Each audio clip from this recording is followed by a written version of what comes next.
Hello नमस्ते and welcome back to another exciting episode of prime tech. मैं हूं आपके साथ विशाल और मैं हूं ईशान। तो विशाल भाई, आज की डेट में जहां एआई इतना ग्रो कर रहा है, हर जगह एआई की बातें हो रही हैं। हर कोई मतलब छोटी से छोटी हेल्प के लिए भी एआई का इस्तेमाल करता है, भले वो तुम्हारा रिपोर्ट कार्ड हो या मेडिकल रिपोर्ट, सब कुछ एआई के थ्रू होता है। लेकिन जब बात जहां आती है चैट जीपीटी, जेमिनी और क्लॉड की, तो कौन सा सबसे बेस्ट रहता है ये कोई डिसाइड नहीं कर पाता है। यार यही सबसे मेन चीज है, आपको बेस्ट पता ही नहीं चलेगा कौन सा है। क्योंकि अगर आपको राइटिंग करानी है भाई तो एक एआई हो सकता है आगे निकल जाए, अगर आपको कोडिंग करानी है दूसरा निकल सकता है, अगर कहीं भी आपको गूगल से रिलेटेड काम करना है हो सकता है भाई तीसरा भी आगे निकल जाए। तो मतलब कोई एक विनर नहीं है इस रेस का? नहीं भाई, इसीलिए हम लेकर आए अपना स्पेशल सेगमेंट जिसमें आपको बताएंगे कि आपको कौन सा टूल अच्छे से चूज करना चाहिए एआई के लिए। बिल्कुल, तो देखिए हमारा ये special AI face of.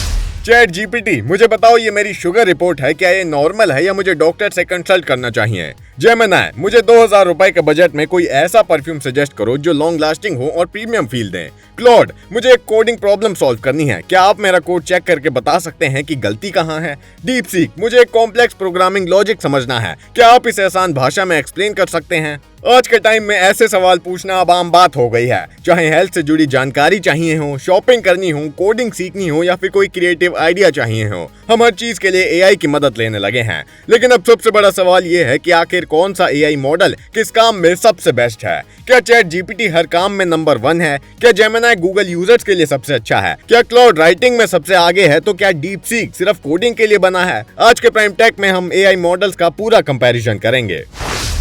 Chat GPT, अगर बात करें चैट जीपीटी की तो ये दुनिया का सबसे ज्यादा इस्तेमाल किए जाने वाले एआई टूल्स में से एक है। इसकी सबसे बड़ी खासियत है इसका ऑलराउंडर होना। आप इससे writing, research, coding, learning, brainstorming और डेली टास्क में मदद ले सकते हैं। अब जान लेते हैं चैट जीपीटी की खासियत और कुछ कमियां। चैट जीपीटी के प्रोज: हर तरह के काम के लिए यूजफुल, आसान भाषा में एक्सप्लेनेशन देता है, राइटिंग और कंटेंट क्रिएशन में मजबूत है, कोडिंग और प्रॉब्लम सॉल्विंग में मददगार, बिगिनर्स के लिए काफी आसान ऑप्शन। अब बात करते हैं कॉन्स की। कभी कभी गलत इंफॉर्मेशन दे सकता है, लेटेस्ट इंफॉर्मेशन के लिए वेरिफिकेशन जरूरी है, कॉम्प्लेक्स प्रोफेशनल टास्क में ह्यूमन एक्सपर्टीज की जरूरत पड़ सकती है। गूगल जेमिनी की सबसे बड़ी ताकत है इसका गूगल इकोसिस्टम के साथ कनेक्शन। अगर आप जीमेल, गूगल डॉक्स, ड्राइव और दूसरी गूगल सर्विसेज इस्तेमाल करते हैं तो जेमिनी आपके काम को काफी आसान बना सकता है। प्रोज: गूगल सर्विसेज के साथ बेहतर इंटीग्रेशन, रिसर्च और इंफॉर्मेशन गैदरिंग में मदद, स्टूडेंट्स और प्रोफेशनल्स के लिए काफी यूजफुल, इमेजेस और डॉक्यूमेंट्स को समझने की कैपेबिलिटी। कॉन्स: कई बार आंसर्स की एक्यूरेसी को वेरीफाई करना पड़ सकता है, क्रिएटिव राइटिंग में कुछ यूजर्स को चैट जीपीटी बेटर ऑप्शन लगता है, हर फीचर हर जगह अवेलेबल नहीं होता। अब आते हैं क्लॉड एआई पर। क्लॉड को खास तौर पर उसकी राइटिंग क्वालिटी और लंबे डॉक्यूमेंट्स को समझने की कैपेबिलिटी के लिए जाना जाता है। अगर आपके पास बड़ी रिपोर्ट्स, रिसर्च पेपर या कॉम्प्लेक्स इंफॉर्मेशन है तो क्लॉड काफी मददगार साबित हो सकता है। क्लॉड के प्रोज की बात करें तो ये बेहतरीन क्वालिटी राइटिंग देता है, लॉन्ग डॉक्यूमेंट्स को एनालाइज करने में काफी अच्छा है, प्रोफेशनल कंटेंट और रिपोर्ट्स के लिए काफी यूजफुल और क्लियर और डिटेल रिस्पॉन्सेज देता है। कॉन्स: कोडिंग और कुछ टेक्निकल टास्क में दूसरे एआई ज्यादा बेटर लग सकते हैं, कुछ फीचर्स लिमिटेड हो सकते हैं और हर यूजर के लिए अवेलेबिलिटी अलग हो सकती है। अब बात डीपसीक की। इस एआई ने कम समय में काफी ज्यादा अटेंशन ग्रैब की है, खासकर कोडिंग और टेक्निकल यूजर्स के बीच इसकी पॉपुलैरिटी तेजी से बढ़ी है। डीपसीक के प्रोज: कोडिंग और टेक्निकल टास्क में अच्छा पावरफुल परफॉर्मेंस देता है, डेवलपर्स के लिए यूजफुल और कॉस्ट इफेक्टिव एआई ऑप्शन है। कॉन्स: जनरल यूजर्स के लिए चैट जीपीटी जितना पॉपुलर नहीं है, क्रिएटिव टास्क में परफॉर्मेंस अलग अलग हो सकती हैं, डेटा प्राइवेसी को लेकर भी कुछ यूजर्स की कंसर्न्स हैं। तो मतलब कोई भी बेस्ट नहीं है, किसी को भी मतलब हम विनर साबित नहीं कर सकते। हाँ यार, पर भाई मेरी पर्सनल जो प्रेफरेंस है ना वो क्लाउड रहेगी हमेशा, क्योंकि टेक्निकल से लेके भाई मैथमेटिकल तक वो हर एक प्रॉब्लम को इजीली सॉल्व करके बताता है। मेरे को नहीं लगता बाकी एआई टूल से वो कर सकते हैं। खैर, ये तो बात हो गई एआई मॉडल्स की। अब देख लेते हैं वो लेटेस्ट लॉन्चेस जो इस हफ्ते हुए हैं। और विशाल, मैंने सुना है कि गूगल ने इस बार काफी बड़ा जंप मारा है अपनी फोन सेगमेंट में, गूगल पिक्सल 11 को लेकर। साथ ही और भी बड़े ज्यादा लेटेस्ट लॉन्चेस हैं जो आप देखें हमारे स्पेशल सेगमेंट लेटेस्ट लॉन्चेस में।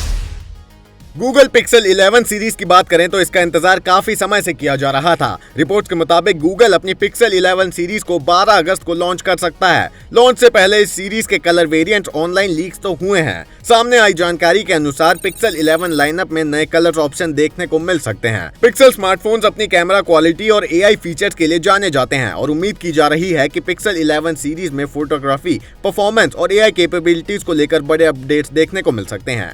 हालांकि गूगल ने अभी तक कलर्स और स्पेसिफिकेशंस को ऑफिशियली कंफर्म नहीं किया है। वहीं स्मार्टफोन सेगमेंट में सैमसंग भी बड़ा बदलाव करने की तैयारी में है। कंपनी ने आने वाली गैलेक्सी वॉच मॉडल्स के लिए एआई पावर्ड हेल्थ ट्रैकिंग और इंप्रूव्ड बैटरी लाइफ को हाईलाइट किया है। नई गैलेक्सी वॉच में हेल्थ मॉनिटरिंग फीचर्स को और ज्यादा स्मार्ट बनाया जा सकता है। एआई की मदद से यूजर्स को फिटनेस डेटा समझने, हेल्थ ट्रेंड्स ट्रैक करने और पर्सनलाइज्ड इंसाइट्स मिलने की उम्मीद है। सैमसंग का मोटिव स्मार्ट वॉच को सिर्फ नोटिफिकेशन डिवाइस नहीं बल्कि एक स्मार्ट हेल्थ कंपेनियन के तौर पर पेश करना है। स्मार्टफोन मार्केट में Realme भी अपनी नई नार्जो सीरीज डिवाइस के साथ तैयार है। Realme Narzo 100X 5G को 15 जुलाई को इंडिया में लॉन्च किया जा चुका है। इस फोन की सबसे बड़ी हाईलाइट इसकी बैटरी बताई जा रही है। रिपोर्ट्स के मुताबिक इसमें 8000 mAh की मैसिव बैटरी दी गई है। इतनी बड़ी बैटरी उन यूजर्स के लिए काफी खास हो सकती है जो गेमिंग, स्ट्रीमिंग और हैवी यूजेज के लिए लंबे समय तक चलने वाला स्मार्टफोन चाहते हैं। प्रीमियम स्मार्टफोन सेगमेंट में हुआवे ने भी अपनी नई पूरा सीरीज को एक्सपेंड किया है। कंपनी ने हुआवे पूरा 90 प्रो मैक्स को ग्लोबल मार्केट में इंट्रोड्यूस किया है। इस स्मार्टफोन में सबसे ज्यादा फोकस कैमरा टेक्नोलॉजी पर किया गया है। Advanced camera setup, high resolution photography और पावरफुल जूम कैपेबिलिटीज के साथ हुआवे प्रीमियम यूजर्स को टारगेट कर रहा है। हुआवे की पूरा सीरीज पहले ही कैमरा इनोवेशन के लिए जानी जाती है और नया मॉडल इसी एक्सपीरियंस को आगे बढ़ाने की कोशिश कर रहा है। तो ये थे इस हफ्ते के वो लेटेस्ट लॉन्चेस। आई होप आपको ये पसंद आए होंगे। बट यार ईशान, पर्सनली भाई मैं गूगल पिक्सल 11 सीरीज के लिए काफी ज्यादा एक्साइटेड हूँ। अब देखने वाली बात ये होगी कि भाई मार्केट में जब वो लॉन्च होता है तो उसके क्या रिव्यूज होने वाले हैं, किस तरीके से वो परफॉर्म करने वाला है। बिल्कुल, लेकिन ये देखना थोड़ा टाइम है अभी इसमें, क्योंकि अगस्त में लॉन्च होगा ये फोन। तो ये तो बात हो गई लेटेस्ट लॉन्चेस की। अब बात करते हैं टेक अपडेट्स की, जिसमें पहला अपडेट अगर आपको हिंट दे तो वो है BGMI और फेरारी का कोलैब, जिसमें आपको गेम में मिलेगी फेरारी चलाने जैसी फील। साथ ही और भी बड़े अपडेट्स जो देखें आप हमारी स्पेशल सेगमेंट टेक अपडेट्स में। विंडो 11 यूजर्स के लिए एक बड़ा अपडेट सामने आया है। माइक्रोसॉफ्ट अब विंडोज सर्च एक्सपीरियंस को पहले से ज्यादा क्लीन और फोकस्ड बनाने की तैयारी कर रहा है। काफी समय से विंडो सर्च में MSN टाइल्स, एडवर्टीजमेंट और एक्स्ट्रा इन्फॉर्मेशन दिखाई देती थी, जिसकी वजह से कई यूजर्स को जरूरी सर्च रिजल्ट्स के बीच काफी क्लटर महसूस होता था। अब माइक्रोसॉफ्ट इस एक्सपीरियंस को सिंप्लीफाई करने पर काम कर रहा है। नए बदलावों के बाद यूजर्स को ज्यादा डायरेक्ट रेलेवेंट सर्च रिजल्ट मिलेंगे, जिससे फाइल्स, एप्स और सेटिंग्स को ढूंढना आसान हो जाएगा। OnePlus का यूरोप और US मार्केट में फ्यूचर बदल सकता है। कंपनी की पेरेंट कंपनी ओप्पो कुछ मार्केट्स में OnePlus ऑपरेशंस को अपने अंदर मर्ज करने की तैयारी कर सकती है। हालांकि अभी तक OnePlus या ओप्पो की तरफ से इस बारे में कोई ऑफिशियल कंफर्मेशन नहीं आया है, लेकिन अगर ऐसा होता है तो ग्लोबल स्मार्टफोन स्ट्रेटेजी में बड़ा बदलाव देखने को मिल सकता है। OnePlus ने पिछले कुछ सालों में प्रीमियम स्मार्टफोन सेगमेंट में अपनी अलग पहचान बनाई है। खासकर फ्लैगशिप फोन्स, परफॉर्मेंस और क्लीन सॉफ्टवेयर एक्सपीरियंस की वजह से कंपनी ने एक मजबूत यूजर बेस तैयार किया है। अब सवाल ये है कि अगर OnePlus और ओप्पो का इंटीग्रेशन बढ़ता है तो इसका असर भारतीय मार्केट पर क्या पड़ेगा। एप्पल ने iOS 27, macOS 27 गोल्डन गेट और iPadOS 27 के पब्लिक बीटा वर्जन लॉन्च कर दिए हैं। इन नए ऑपरेशन सिस्टम में परफॉर्मेंस इंप्रूवमेंट, नए फीचर और यूजर एक्सपीरियंस को बेहतर बनाने पर फोकस किया गया है। जो users Apple beta software program का हिस्सा हैं, वो इन अपडेट्स को टेस्ट कर सकते हैं। हालांकि बीटा वर्जन में कुछ बग्स देखने को मिल सकते हैं, इसलिए रेगुलर यूजर्स के लिए फाइनल स्टेबल अपडेट का इंतजार करना बेहतर होगा।